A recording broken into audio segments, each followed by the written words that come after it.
जो वहाँ के फ्यूल पंप वाले थे उन्होंने मुझे कहा कि सर यहीं से आप फ्यूल डलवा लीजिए क्योंकि आगे आपको फ्यूल पंप्स नहीं मिलने वाले हैं।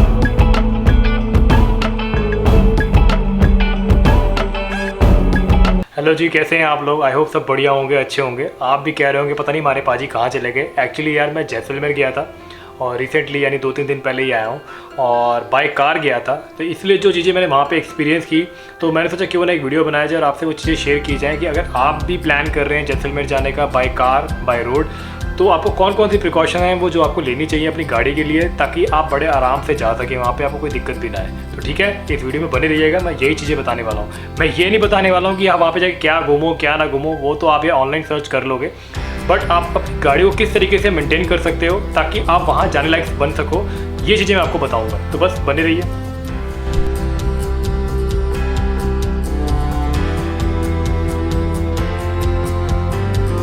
मैं यहाँ पे एग्जांपल अपनी गाड़ी का देता हूँ। मेरी गाड़ी जो है ना वो 1,55,000 चल चुकी है और मैं अपनी 1,55,000 चली हुई गाड़ी को ही लेकर वहाँ पे गया था और मैं हमेशा अपनी सर्विस जो है रेगुलर करवाता हूँ, कंपनी से ही करवाता हूँ और जो पार्ट्स चेंज होने वाले हैं ना सर्विस में, मैं हमेशा उसको चेंज करवाता हूँ। तो इसलिए मैं बहुत बेफिक्र रहता हूँ जहाँ भी गाड़ी को लेकर जाता हूँ। इसलिए मैं आपको भी यही कह रहा हूँ कि अगर आप इतना लंबा ट्रिप करने वाले हैं, क्योंकि ये ट्रिप बहुत लंबा होने वाला है, तो ऐसे लंबे ट्रिप के लिए आप अपनी गाड़ी की सर्विस रेगुलर करवाते रहिए और जाने से पहले भी सर्विस जरूर करवाइए।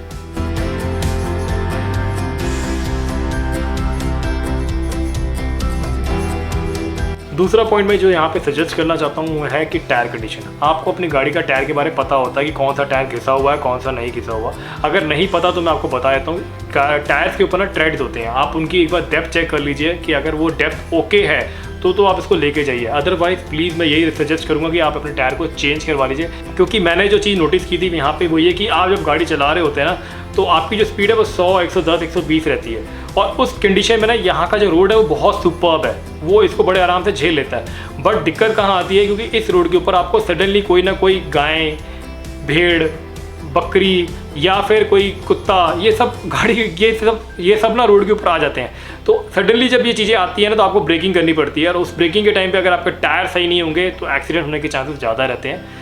तो इसलिए मैं ये पॉइंट कह रहा हूँ कि एक बार टायर के ऊपर भी जरूर नज़र मार लीजिएगा अगर आप कोई लंबा सफ़र करने वाले हैं।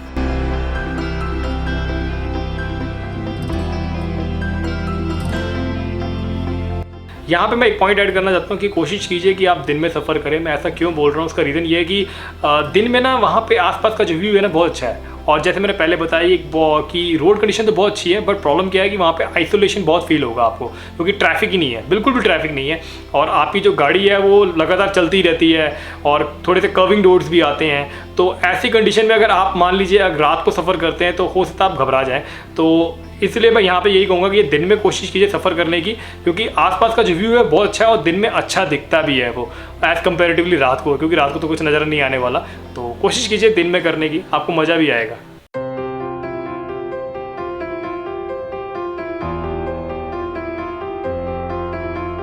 जैसे हम जैसलमेर जाते हैं तो हमारा मन होता है कि यार हम कैंप में एक नाइट स्टे करें, वहाँ के इन्वायरमेंट को देखें, वहाँ के ऑरा को फील करें।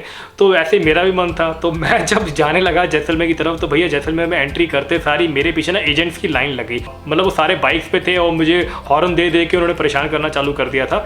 तो एक्चुअली मैंने दिल्ली से ना मेरे एक दोस्त ने मुझे बता रखा था कि अगर आप वहाँ पर जाओ तो कसम डेजर्ट सफारी है, वहाँ पर जरूर स्टे करना, वहाँ के लोग बहुत अच्छे हैं। तो जैसलमेर से जैसे आप 40 किलोमीटर और आगे जाते हैं ना तो वहाँ पर आपको एक गाँव पड़ता है जिसका नाम है सम के अंदर आप एंट्री लेते सार ही, मतलब वो प्रॉपर गांव तो नहीं है बट गांव की स्टार्टिंग है, जैसे आप उसमें एंट्री करते हैं ना तो रोड के ऊपर ही ना बहुत सारे कैंप्स मिल जाएंगे आपको। वो सारे कैंप्स मतलब कोई ना कोई एक्टिविटी करवाते रहते हैं। तो वहीं पर ये आपका कसम डेजर्ट सफारी था। तो मैं वहाँ जाके जब मैं उनको मिला तो वाकई में मेरे को बहुत अच्छा लगा। जिस तरीके से मेरे फ्रेंड ने मुझे बताया था कि उनके बिहेवियर के बारे में, उनके कल्चर के बारे में, उनके नेचर के बारे में, कि भाई तुम वहाँ जब जाओगे तुम्हें बहुत अच्छा टेंट मिलेगा, नीट एंड क्लीन होगा। तो वाकई में जब मैंने वहाँ पे एंट्री करी तो जिस तरीके से उन्होंने मेरा स्वागत किया, मतलब बेसिकली उन्होंने मेरे को तिलक लगाया, वर्षा जो होती है ना फूलों की, वो की। और जब मैंने कैंप की कंडीशन देखी तो वाकई में बहुत अच्छी थी। मतलब एक अलग ही तरीके से डिज़ाइन किया हुआ उन्होंने कैंप को। और जब मैं अंदर गया, जो उन्होंने मुझे टेंट प्रोवाइड किया कि आपने यहाँ स्टे करना है, वो बहुत नीट एंड क्लीन था। यह सबसे अच्छी बात थी कि उनका जो वॉशरूम था ना यार, बहुत नीट एंड क्लीन था। क्योंकि जब मेरी आदत है कि मैं जब जाता हूँ तो मैं हमेशा देखता हूँ कि वॉशरूम कैसा है यार, क्योंकि वॉशरूम साफ होगा तो हमारा भी मन करता है उस जगह पर रहने का। तो वो वाकई में बहुत अच्छा था। सुबह और शाम दोनों टाइम पर वो खुद आते थे कि सर पानी गर्म हो चुका है, सर स्नैक्स का टाइम हो चुका है, सर ब्रेकफास्ट लग चुका है, सर डिनर लग चुका है। मतलब इस तरीके से वो खुद अपने गेस्ट को बताते थे कि यार आप प्लीज़ आ जाइए, अनाउंसमेंट करते थे। रात को बहुत अच्छा कल्चर प्रोग्राम होता है वहाँ पे, जो मुझे बहुत अच्छा लगा। और ये कैंप का नाम भी उन्हीं के नाम से है, कसम डेजर्ट सफारी। तो इनका जो सफारी कराने का तरीका है ना, वो बहुत अच्छा है। एक्चुअली ना मुझे एक रात स्टे करना था इस कैंप के अंदर, लेकिन जब मैंने इनकी हॉस्पिटैलिटी देखी, यहाँ का व्यू देखा और इनका नेचर देखा, मुझे इतना पसंद आया, मैं 2 रातें रुका वहाँ पे। आप समझ सकते हैं कि मैं क्या कहना चाहता हूँ।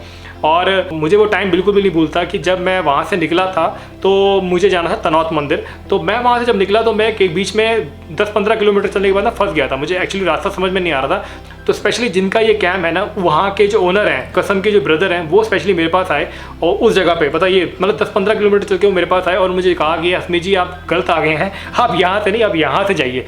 तो मतलब इस तरीके की हॉस्पिटैलिटी अपने गेस्ट के लिए रखना और अपने गेस्ट को सपोर्ट करना जब वो मुसीबत में फंसे हों, तो मुझे नहीं लगता कि यार इससे अच्छा कुछ हो सकता था मेरे लिए। तो मैं आपको भी यही कहूँगा कि अगर आप जैसलमेर आ रहे हैं तो एक बार ट्राई कीजिए, कसम डेजर्ट सफारी है।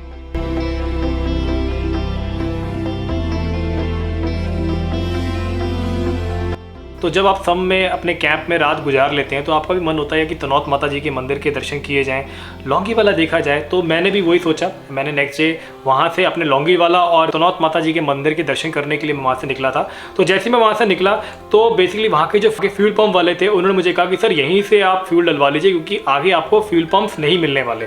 क्योंकि ये जो सफ़र था वो 160 किलोमीटर का था और 160 किलोमीटर जाना और 160 किलोमीटर आना, यानी काफ़ी अच्छा खासा फ्यूल लगने वाला था मेरा। तो मैंने वहीं से अपने गाड़ी में फ्यूल डलवाया और मैं आगे चल पड़ा। तो मैंने वाकई में देखा कि रास्ते में कोई फ्यूल पंप्स नहीं थे। दूसरी बात मैंने जो गौर की वो ये कि मेरे पास एयरटेल और वोडाफोन प्लस जियो, ये 3 सिम थी मेरे पास। जो एयरटेल और वोडाफोन के सिम्स बंद हो चुके थे, वहाँ पे नेटवर्क नहीं आ रहा था, बट मेरी जियो का सिम का नेटवर्क आ रहा था।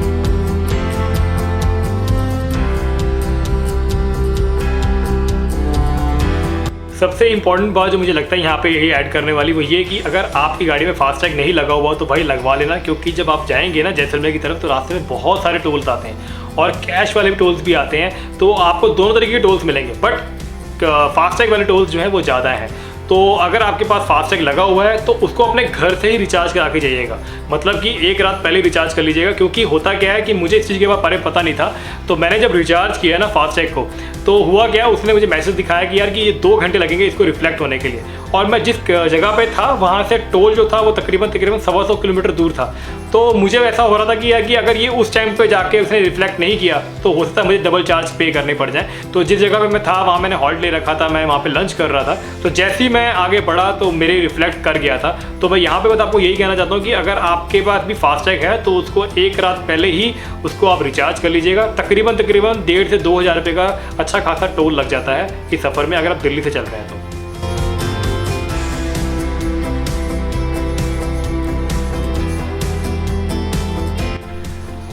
अगर आप भी प्लान कर रहे हैं जैसलमेर जाने का बाय रोड तो मैं यहाँ पे बिल्कुल बोलूँगा बिल्कुल जाइए, क्योंकि आसपास का जो व्यू है ना वो बहुत ज़बरदस्त है। मतलब मैं उसको बयान नहीं कर सकता, इतना ज़बरदस्त व्यू है।